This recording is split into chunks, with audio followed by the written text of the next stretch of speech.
नमस्कार. झुंजार SC. 37 news Osmanabad या YouTube चॅनलमध्ये व ब्लॉगमध्ये आपलं सर्वांचं स्वागत आहे.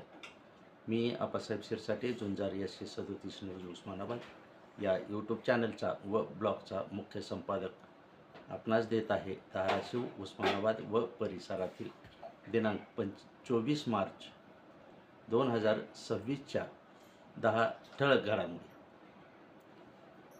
बोरी तालुका तुळजापूर येथील हावळे व जानराव यांच्या व मुलाचे अनैतिक संबंध असल्याच्या कारणावरून मुलाचे वडील व चुलते यांना जानराव कुटुंबियाकडून बेदम मारहाण. तुळजापुरात 12 जणांवर गुन्हा दाखल. कळंब तालुक्यात भोगजी येथे वीज उपकेंद्रात घुसून वीज कर्मचाऱ्याला मारहाण. यंत्रणेशी केली छेडछाड, यामुळे झाला तिघावर गुन्हा दाखल.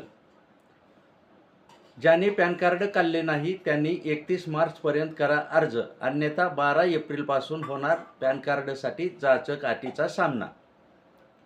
जिल्हाधिकारी कार्यालय व पंचायत समिती येथून समतानगरकडे जाणारा रस्ता केला समतानगरच्या बाजूने पंचायत समितीने बंद. धाराशिव जिल्ह्यात होते हुकुमशाही व पक्षपाती राजकारण. भाजपाच्या वतीने सुरजितसिंह ठाकूर व आमदार राणा जगजितसिंह पाटील यांच्या नेतृत्वामध्ये रामनवमीच्या निघणार भव्य दिव्य अशी शोभायात्रा. यामध्ये अनेक मंडळे, सेवाभावी संस्था होणार सामील. भाजपाचे जिल्हा अध्यक्ष दत्ताभाऊ कुलकर्णी यांनी दिली माहिती. संपूर्ण जिल्ह्यात अवैध दारू विरोधात पोलिसांनी केली कारवाई. विविध ठिकाणी झाला पोलीस ठाण्यात गुन्हा दाखल. कुंभारी येथील झालेल्या 2 गटात हाणामारीवरून 6 जणांना झाली अटक. भूम येथील अहिल्यानगर मार्गावर धावत्या ट्रॅक्टरला लागली आग. रस्त्यावर आगीत सर्वजण सुखरूप, चालक मात्र किरकोळ झाला जखमी. भोत्रा तालुका परंडा तलावात शिना धरणातून पाणी सोडले. शेतकरी व पशूंना यामुळे मिळाला दिलासा.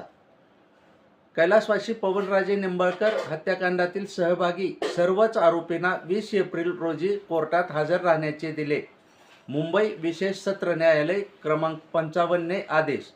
प्रत्यक्ष उपस्थित राहण्याची असेल आरोपीला शेवटची संधी. निर्णय मात्र पडला लांबणीवर. या होत्या धाराशिव व उस्मानाबाद परिसरातील 10 ठळक घडामोडी. अशाच घडामोडी पाहण्यासाठी झुंजार एस.सी. 37 न्यूज लाईक करा, शेअर करा, सबस्क्राईब करा.